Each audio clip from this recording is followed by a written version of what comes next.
Et j'aimerais lire avec vous, et vous pouvez imaginer qu'on est dans l'histoire. Je vais lire dans Acte 9, les versets 8 à 20. Je vous mets dans le contexte, Paul vient d'avoir la vision de la gloire de Dieu qui l'arrête, le Christ ressuscité qui lui dit « Pourquoi est-ce que tu me persécutes ? Qui es-tu, Seigneur ? Je suis Jésus que tu persécutes. » Et puis, peut-être que vous vous rappelez plus ou moins, mais en tout cas, ce qui est certain, c'est que tout d'un coup, Paul ne voit plus rien. Paul ne voit plus rien. Il est amené à Damas, on le tient par la main. Lui qui était venu avec les pleins pouvoirs des autorités de Jérusalem pour emmener les chrétiens par la main, il est emmené lui. On lui tient la main à Damas, et puis il va rester 3 jours, sans manger ni boire. Et voilà ce qui se passe. Donc je reviens jusque-là. Saul se releva de terre. Malgré ses yeux ouverts, il ne voyait rien. On le prit par la main pour le conduire à Damas. Il resta 3 jours sans boire, et il ne mangea ni ne but rien. Or, il y avait à Damas un disciple du nom d'Ananias. Littéralement, un certain disciple, Ananias. Le Seigneur lui dit dans une vision, « Ananias !» Il répondit, « Me voici, Seigneur. » Le Seigneur lui dit, « Lève-toi, va dans la rue qu'on appelle la rue droite, et dans la maison de Judas, demande un dénommé Saul de Tarse. » En effet, il prit, et il a vu en vision un homme appelé Ananias entrer et poser les mains sur lui afin qu'il retrouve la vue. Ananias répondit, « Seigneur, j'ai appris de beaucoup tout le mal que cet homme a fait à tes saints à Jérusalem. Et ici, il a plein pouvoir de la part des chefs des prêtres pour arrêter tous ceux qui font appel à toi. » Mais le Seigneur lui dit, « Vas-y, car cet homme est un instrument que j'ai choisi pour faire connaître mon nom aux non-juifs, aux rois et aux Israélites. Je lui montrerai tout ce qu'il doit souffrir pour moi. » Ananias partit. Une fois entré dans la maison, il posa les mains sur Saul en disant, « Saul, mon frère, Saul, mon frère, le Seigneur qui t'est apparu sur le chemin par lequel tu venais m'a envoyé pour que tu retrouves la vue et que tu sois rempli du Saint-Esprit. » Aussitôt, il tomba comme des écailles de ses yeux, il retrouva la vue. Il se leva et fut baptisé. Après avoir pris de la nourriture, il retrouva des forces. Il resta quelques jours avec les disciples qui étaient à Damas. Il se mit aussitôt à proclamer dans les synagogues que Jésus est le Fils de Dieu. Ananias, un certain disciple. On n'en parle jamais avant dans le livre des Actes. On n'en parle plus jamais après. Ni dans le livre des Actes, ni dans les Épîtres, ni dans l'histoire de l'Église. Et pourtant, son obéissance à l'appel de Dieu, ce jour-là, a été déterminant pour l'histoire du monde entier. Il ne savait pas. Ananias, il n'a pas obéi parce qu'il savait ce que ça allait donner. Ananias, il a obéi parce qu'il a obéi. Il a obéi parce qu'il a entendu l'appel de Dieu, il a répondu. Ananias, un certain disciple. Ananias, un sacré disciple. Qui nous rappelle avec force, l'important n'est pas d'être connu. L'important, c'est d'être obéissant. Alors c'est vrai que je suis frappé, et je suis aussi mis au défi par l'attitude et le cœur d'Ananias. Une humilité docile quand il dit au Seigneur, me voici. Une confiance sincère, dévouée, mais pas aveugle, quand il pose des questions à Dieu. Une fraternité étonnante, quand il s'adresse à Paul. Et puis un élan qui va plus loin que ce que Dieu lui a demandé. Et j'apprécie ces personnages dans la Bible dont on parle peu, mais qui sont là et qui font l'histoire. Ils changent le cours de l'histoire, pas parce qu'ils sont grands, pas parce qu'ils sont intelligents ou cultivés. Ils changent le cours de l'histoire parce qu'ils sont obéissants à la main de Dieu. Notre importance dans l'histoire, qu'elle soit collective ou individuelle, notre importance dans l'histoire, elle ne se joue pas sur notre capacité, nos qualités ou nos forces. Mais elle se joue sur notre capacité à faire ce que Dieu nous demande, quand Dieu nous le demande. Parce que c'est Dieu qui change l'histoire de l'homme et l'histoire des hommes. C'est pas nous. Mais Dieu aime changer le cours de l'histoire en travaillant avec nous, en venant nous chercher. Il aime faire ça en nous prenant avec. Comme il a pris Ananias ce jour-là, un jour en rien différent de tous les autres jours de sa vie, jusque-là. Ananias, un certain disciple. Alors j'aime sa réponse à l'appel de Dieu, on va voir ça, j'aime sa question aussi à Dieu. Je suis touché par ces mots qu'il prononce à Paul, je suis touché par son attitude face à Paul. Alors je commence avec sa réponse. Dieu l'appelle et dit, Ananias, réponse, me voici Seigneur. Pas, ou alors, attends, j'arrive. Ça c'est la réponse de mes ados quand je leur dis, tu viens mettre la table? Ouais, j'arrive. Là, il y a un espace-temps qui ressemble des fois à l'éternité. Attends, j'arrive. Il dit pas non plus, mais quoi encore? Non, me voici Seigneur. Alors vous allez me dire, Gilles, c'était en vision. Il avait une vision, peut-être qu'on est plus obéissant quand on est en vision. Ben, quand tu vois la question que Ananias pose à Dieu juste après, tu dis, ben, c'était une vision quand même assez bien éveillée. Me voici Seigneur. Alors je sais qu'on l'a déjà dit. Je sais que tu l'as déjà dit à Dieu.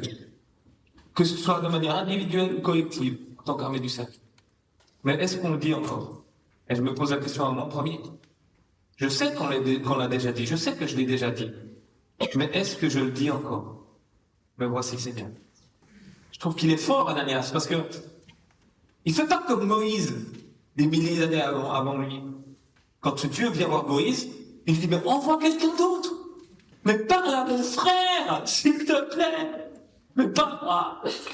Vous allez me dire, bon, Moïse, c'était pour affronter Pharaon. C'est peut-être pas tout à fait la même situation. Quoique. Saul, à l'époque, c'est pas rien. Un mec qui reçoit des pleins pouvoirs à une ville qui a 250 km pour arrêter des gens là-bas et nous faire venir à Jérusalem. Ananias, il prend le risque, ce jour-là, de peut-être plus jamais voir sa famille, parce que Saul, il est venu avec ça comme mandat. Tu les ramènes à Jérusalem. 250 km. Puis moi, j'ai envie de dire, à la place d'Ananias, quand Dieu lui dit que Saul, dans une vision, a vu un homme du nom d'Ananias entrer dans sa maison et lui imposer les mains, je dirais à Dieu, mais pourquoi t'as donné mon nom? T'es pas obligé. Débrouille-toi. Non. Ananias dit, me voici Seigneur. Et puis après, il pose une question. Et je trouve ça intéressant, la question qu'il pose. C'est pas un mal, c'est pas un manque de foi de poser des questions à Dieu. Pour être certain qu'on a bien entendu. C'est important. Elle est judicieuse, la question d'Ananias. Elle est légitime. Il n'a pas envie d'aller au casse-pipe. Il pose la question à Dieu, mais Seigneur, est-ce que c'est bien ça? C'est pas forcément un manque de foi de poser des questions à Dieu. Poser toujours des questions à Dieu, oui, ça peut être un manque de foi. Mais juste s'assurer qu'on a bien entendu. C'est pas un manque de foi. Obéir à Dieu, c'est une attitude de cœur, bien sûr, mais c'est une attitude de cœur qui est favorisée par un esprit qui a bien compris les enjeux qui sont dans cette réponse. Alors il pose la question à Ananias. Est-ce que j'ai bien compris, c'est ça les enjeux? Ok. Mais l'attitude de cœur, elle ne change pas. Et c'est ce que va faire Ananias. Voilà la question qu'il pose. Mais Seigneur, j'ai beaucoup entendu parler de cet homme. On m'a dit le mal qu'il a fait à Jérusalem. Peut-être c'est même des gens de sa famille, Ananias, qui lui ont dit, écoute, il y a Saul qui vient à Damas. Fais gaffe à ce mec. C'est peut-être sa cousine, c'est peut-être sa tante. Donc il pose la question et Dieu lui reproche pas du tout de poser la question. Aucunement, il lui répond simplement, va, j'ai choisi cet homme. Cet homme, je l'ai choisi pour me servir, il fera connaître qui je suis aux nations étrangères et à leur roi, ainsi qu'aux Israélites. Je lui montrerai moi-même tout ce qu'il devra souffrir pour moi. Et cette réponse, si Ananias avait voulu argumenter contre Dieu ou avec Dieu, il aurait pu... Ah bon, t'as choisi cet homme? Depuis quand on choisit? Pourquoi c'est pas moi que t'as choisi? Et tu veux faire connaître ton nom aux nations étrangères? Mais pourquoi j'aimerais ça? Je suis juif. J'ai pas envie que Dieu soit connu partout. Non. Il a posé une question pour savoir s'il avait bien entendu. Dieu lui répondre. Il obéit. Alors il y va. Il arrive devant la maison. Vous avez vu quelle précision quand même la parole de Dieu à ce moment-là. Tu vas dans la rue qui s'appelle la droite, tu t'arrêtes devant la maison de Judas, tu rentres, il y aura un homme qui s'appelle Saul, et c'est incroyable. Et il arrive, il voit Saul. Il entre, il lui impose les mains, il parle à Saul et lui dit, Saul, mon frère. Ça m'émeut incroyablement cette phrase. Saul, mon frère. Il continue en disant, le Seigneur Jésus m'a envoyé pour que la vue te soit rendue et que tu sois rempli du Saint-Esprit. Saul, mon frère. Il faut avoir compris pas mal de choses pour pouvoir dire à ce moment-là, Saul, mon frère. Il faut pas seulement avoir compris dans la tête l'implication de la grâce, mais dans le cœur. Il faut avoir compris quelque chose du pardon, il faut avoir compris quelque chose de la seconde chance que Dieu offre à l'être humain, ou la millième chance. Il a compris, Ananias, que Dieu fait grâce à Saul, alors qu'il mérite vraiment le contraire. Et non seulement il va la comprendre, mais il va incarner cette grâce-là. Parce que quand Ananias voit Saul aveugle, il lui dit pas, tu sais quoi, tu vas payer ton gars. En plus, ce sera facile, t'es aveugle. Je vais me venger. Non. Saul, mon frère. Il faut avoir compris la grâce, et puis il faut être capable de se réjouir qu'elle soit donnée à ceux qui méritent encore tellement moins que moi la grâce. Même ceux qui méritent le contraire. Parce que j'ai envie de dire, comprendre la grâce, pour nous, ça va encore. Des fois, déjà, on a de la peine. Mais comprendre la grâce, pour nous, ça va. L'accepter. Accepter qu'on la mérite pas vraiment, mais qu'on la reçoit. Bon, on est juste à Seigneur, mais gloire à ton nom. Mais accepter que ceux qui la méritent encore tellement moins que moi la reçoivent tout autant, ça provoque des mécontentements dans mon cœur. Quand tu t'es donné beaucoup de peine pour avoir 4,7 de moyenne générale, hein, ça fait des années en allemand, vocabulaire allemand, et t'as pas 4,7. Et ce jour-là, un prof super sympa dit, voilà, tu sais quoi, toute la classe, 5,4. Non, 5,7. Toi, t'es content pour toi. Mais il y a ton copain qui avait 2,3. Il dit, bah, j'espère que lui, il a un peu moins de 5,7 quand même. Parce que je savais qu'il bossait pas son vocabulaire. Il m'a dit, j'espère. Non, la même note que moi. Ah, non. Recevoir la grâce pour nous, ça fait plaisir, mais tout d'un coup, que quelqu'un qui la mérite tellement moins et tellement le contraire la reçoive aussi. C'est pour ça que Ananias peut dire ce jour-là, Saul, mon frère, il comprend la grâce pour son ennemi. Il l'espère pour son ennemi. Il la désire pour lui, et j'ai envie de dire même, il l'incarne pour lui. Ananias, il incarne pour Saul la grâce.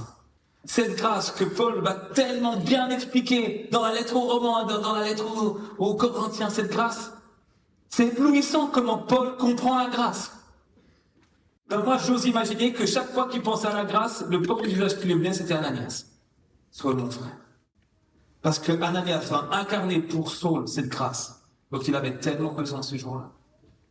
Ananias, pour Paul, c'est le premier visage de la grâce. Saul, mon frère. Puis je pense qu'il faut aussi que Ananias a dû comprendre quelque chose de la communauté, de la fraternité, de la famille. Ce Saul, mon frère, c'est presque une invitation dans la famille. On dit, mais viens, entre, viens manger avec nous. T'en as tellement besoin. Je vais terminer avec l'attitude d'Ananias, une attitude qui va plus loin que ce que Dieu lui demande. Écoutez bien, verset 12, Dieu lui demande d'aller voir Saul et de lui imposer les mains pour lui rendre la vue. Verset 17, Ananias y va et il dit à Saul, Dieu m'a envoyé pour que ta vue te soit rendue et que tu sois rempli du Saint-Esprit. Et Dieu lui aurait pas demandé ça. Et Ananias, il va encore plus loin. Il va au-delà de ce qui était demandé. C'est pas une obéissance du ok, ça, c'est fait. Je suis allé dans la rue droite. Je suis arrêté dans la maison de Judas. J'ai posé ma main à Paul et il a vu. Ok, tout bon. Non. Poussé par la compassion de ce qui est en train de se passer là, poussé par ce moment exceptionnel de sa vie où Dieu l'appelle, lui dit clairement ce qu'il doit faire, il y va, poussé par la compassion et par ce que Dieu est en train de faire, il va plus loin que ce que Dieu lui demande. Et il prie pour que le Saint-Esprit remplisse Paul. Et c'est ce qu'il y a. Et tout d'un coup, Saul, quand on l'a vu, il va devenir Paul. Et le texte nous dit que Saul va être baptisé. Je ne sais pas si c'est Ananias qui le fait, mais c'est bien probable. Ananias, c'est le mec qui baptise Paul. Ananias, c'est un certain disciple. Je crois que pour moi, et j'espère pour toi aussi, pour nous, cette histoire d'Ananias, elle peut aussi marquer comme une leçon de vie pour nous aujourd'hui. Elle nous rappelle que l'important, c'est pas d'être partout. L'important, c'est pas d'être nombreux. L'important, c'est d'être là où Dieu nous demande d'être. Même si on est un petit groupe. Elle me rassure aussi, cette histoire, parce que elle me rappelle que pour comprendre la volonté de Dieu, j'ai le droit de poser des questions et d'avoir une intelligence qui s'éclaire. j'ai le droit de comprendre ce que Dieu me demande de faire. Elle va m'encourager aussi parce que elle m'encourage avec l'incarnation de la grâce pour ceux qui sont encore mes ennemis, ceux avec qui j'ai vraiment de la peine. Elle nous défie aussi parce que je trouve que Ananias il a un cœur humble et servant qui désire aller encore plus haut que ce que Dieu lui demande de faire. Encore non pas plus. Il est poussé par un désir ardent d'incarner l'amour de Dieu dans la vie de ceux qui l'entourent. Et j'espère que pour vous, cette campagne d'un mois pour aimer soit quelque chose qui vous aide, un outil tout simple, à incarner la grâce pour quelqu'un. Vous verrez, chaque jour, il y a un petit défi, et puis il y a la possibilité de prier pour la personne que Dieu vous a mis à cœur. Prenez-en pas 15, juste un. Incarner la grâce pour celui qui mérite exactement le contraire. C'est ce qu'a fait Ananias. Ça a changé, j'ai envie de dire, du cours d'humanité. Alors vraiment, mon cœur, c'est que cet outil qui vaut ce qu'il vaut, mais soit utilisé dans les mains de Dieu pour que ensemble, en tant qu'armée du salut, là où vous êtes, vous soyez revivifiés dans votre appel, que vous vous dites, non mais c'est juste, Dieu nous a appelés là, on a notre place, c'est juste. Et puis si vous posez la question, est-ce que c'est juste, prenez le temps en église, dites Seigneur, c'est quoi maintenant? Qu'est-ce que tu veux pour nous? Dire à Dieu, Seigneur, on vient t'écouter, on vient te dire, me voici Seigneur. Alors j'aimerais juste prier pour vous. Saint-Esprit, merci parce que les forces, c'est toi qui les donnes. Le renouvellement, l'encouragement, l'exhortation, elle vient de toi. C'est ton esprit qui donne à nos cœurs cette capacité d'être en lien avec la source de ce monde. Avec ta vie, avec ton amour, avec ta grâce. Seigneur, sans toi, on ne peut rien faire. Sans ce lien en toi, spirituel, on est mort. Mais en toi, il y a des choses qui peuvent se vivre. Et Seigneur, j'invoque ta grâce, ta bénédiction, aussi ton renouvellement. Je te demande un renouvellement des forces pour chacun des responsables de poste de l'armée du salut ici en Suisse romande. Seigneur, renouvelle les visions, renouvelle la concentration aussi de ce que toi tu veux. Donne-leur la force d'arrêter de faire ce qui leur prend trop de temps, trouver ce qui est juste dans ta stratégie à toi pour ce moment, pour maintenant. Seigneur, merci pour la place que tu as donnée à l'armée du salut ici en Suisse romande. Cette place que tu as donnée à personne d'autre et que tu renouvelles. Seigneur, je te demande que là, il y ait vraiment cette joie d'être qui ils sont. Cette joie de ressentir encore l'appel de Dieu dans ce soin à la personne, un soin holistique, la santé, mais aussi le moral, le psychique, la vie spirituelle. Seigneur, donne-leur vraiment ce que tu avais et ce que tu as pour la vie du salut maintenant. Et je te demande que tu leur donnes aussi l'autorité et la capacité de pouvoir redire ça. Et Seigneur, je te prie vraiment que tu bénisses tout ce mouvement, que tu les renouvelles, que tu les renforces, tu leur donnes de la joie, tu leur donnes des jeunes, que tu leur donnes des aînés qui ont la foi. Seigneur, viens vraiment souffler par l'action de qui tu es. Toi, le Dieu créateur, toi, le Dieu trois fois saint, toi, le Dieu qui dure l'éternité en éternité. Tu donnes et tu renouvelles chacun. Seigneur, je te prie pour le renouvellement des forces spirituelles, le discernement des esprits. Je te prie pour que tu donnes aussi le discernement des temps. Dans quel temps on vit et qu'est-ce que tu nous appelles à faire. Et je te prie pour que tu parles de manière claire, que ce soit facile de discerner. Et je te demande que tu nous donnes à chacun un cœur d'Ananias. Je te dis, me voici. Oh Jésus, tu marches devant moi, montrant le chemin. Emmène mon amour et conduis-moi vers toi. Esprit Saint, viens sur nous. Comme une pluie bienfaisante, j'ouvre mon cœur à ton amour. Que l'Éternel te bénisse et te garde, qu'il fasse luire sa face sur toi, qu'il te donne la paix, qu'il tourne le visage vers toi, t'accorde sa grâce.